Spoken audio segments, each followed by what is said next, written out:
आज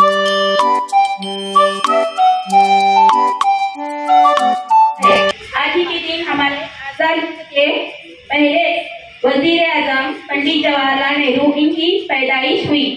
पंडित जवाहरलाल नेहरू उन कौमी रहनुमाओं में से हैं जिन्होंने हमारे मुल्क को आजादी दिलाने के लिए अपनी जान बाजी लगा दी। पंडित जवाहरलाल नेहरू को बच्चों से बेहद मोहब्बत थी, इसीलिए उन्होंने अपने पैदाइश का दिन यानी 14 नवंबर को बच्चों का दिन बाल दिवस के तौर पर करार दिया और इसीलिए हम हर साल 14 नवंबर को यौम अतफाल के तौर पर मनाते हैं।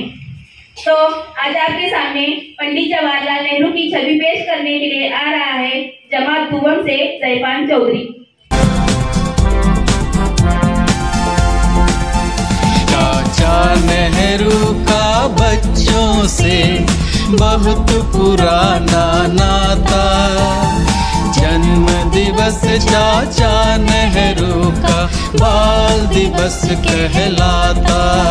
चाचा नेहरू का बच्चों से बहुत पुराना नाता, जन्म दिवस चाचा नेहरू का बाल दिवस कहलाता।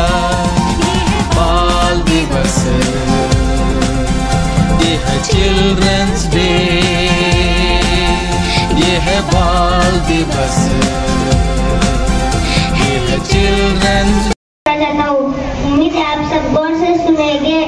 आजाद भारत के पहले वज़ीर-ए-आज़म पंडित जवाहरलाल नेहरू 14 नवंबर 1890 को इलाहाबाद में पैदा हुए। जवाहरलाल नेहरू के वालिद का नाम मोतीलाल नेहरू था और वालिदा का नाम स्वरूप रानी था। इन्होंने अपना मुल्क आजाद कराने के लिए सब कुछ कुर्बान कर दिया। हमारा मुल्क आजाद होने के बाद नेहरू जी को वज़ीर-ए-आज़म मुंतखब किया गया। इस वक्त मुल्क के सामने बहुत से मसाइल थे। नेहरू जी ने बड़ी हिम्मत और हौसले के साथ मुल्क की हुकूमत की बागडोर संभाली थी। नेहरू जी को मौजूदा हिंदुस्तान का मेहमान कहा जाता है। आज हिंदुस्तान जो कुछ भी है नेहरू की देन है। बस इतना कहकर मैं अपनी तकरीर खत्म करता हूँ। खुदा हाफिज़।